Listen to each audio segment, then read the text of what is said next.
Do you ever finish a book and then just sit there blinking, wondering how you're ever supposed to function properly again? Let's talk about books. Today, I want to go over 5 horror novels that didn't just creep me out, they rewired my brain. And the first one that I want to talk to you about is set in Prince Edward Island, which is unusual and one of my favorite places to visit. And it's a psychological horror that's part body horror, part just the breakdown of humanity. I'm talking about The Troop by Nick Cutter. The Troop is a modern day take on Lord of the Flies that's part coming of age story, part parasitic infection. It's horrific, it's creepy, it's interesting to watch the different dynamics between the kids that are trapped on this island, how they deal with something so horrific and the aftermath of it. It's a book that I wasn't sure I wanted to go into as I had heard some pretty gruesome things about it, but I'm really glad that I read it. I gave the book 4 or 5 stars and I will never look at worms the same way again.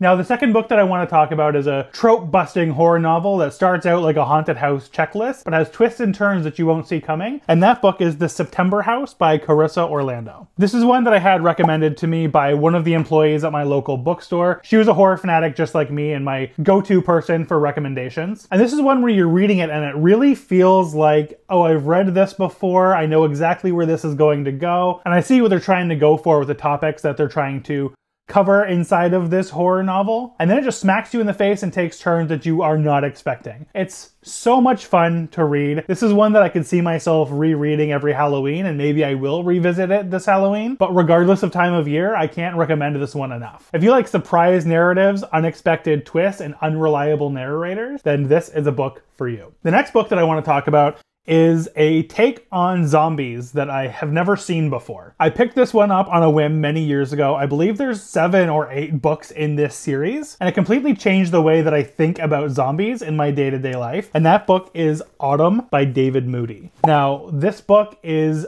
a different take in the sense that you're following a zombie outbreak and a zombie virus right from the beginning, but over the course of many years throughout the series. You're seeing how the zombies start out, sort of what happens to the zombies as they continue to decay and break down over time. It's a quiet apocalypse with unique decay mechanics and a heavy atmosphere that you're just not going to want to put down. It feels claustrophobic. The dead don't come back instantly. There's buildup, and it's more about how you're living in this new world and this new normal rather than a super fast-paced survival zombie story. The fourth book that I want to cover today is one that definitely messes with your mind a little bit and will mess with the way that you think about things day to day. And that book is Tender as the Flesh by Augustina Bazterrica, I think. Tender as the Flesh is the book that I want to talk about today. And this is a book that a lot of people find very difficult to read, and some call it extreme for the sake of being extreme.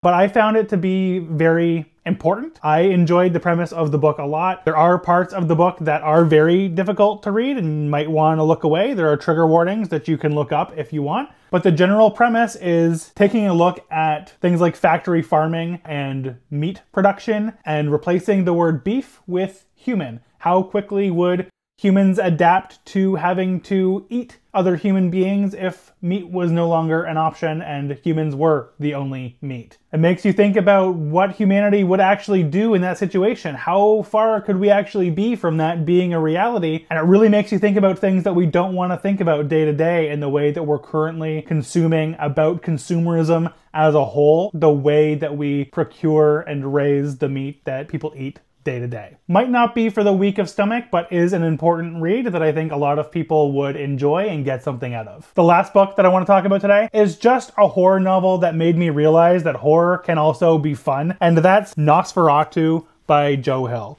If you don't know, Joe Hill is the son of Stephen King, and I personally prefer a lot of Joe Hill's writing over Stephen King's. I don't know if that's a hot take or not, but that is a personal preference. Nosferatu also has inventive world building in that it's kind of the perfect horror novel to read between Halloween and Christmas. If you know, you know. I loved the clever structure and the jumps through time. I really loved the characters. Vic McQueen is great. Her ex-husband is also a great character. It's like a fun, scary, nightmarish Christmas road trip that I think pretty much anybody could enjoy. The main character is also this like chilling reinvention of your classic monster archetype, part vampire, part like Christmas magic cult leader. I don't know how to explain it, but it's so much fun and a book that I think you will have a great time reading. This is my first time really covering horror on this channel, If that's something that you enjoy, you want me to cover more horror books, more recommendations, let me know. I'd love to do that and dive deeper maybe into some of the series that I've covered or the series that I've read. Let me know what your favorite horror series is below, and if you're not a big horror reader, let me know why and what's stopping you. As always, I appreciate you watching. Please like, comment, and subscribe. We're growing a genuinely great community, and I would love for you to be a part of it. And either way, remember, reading is a treat,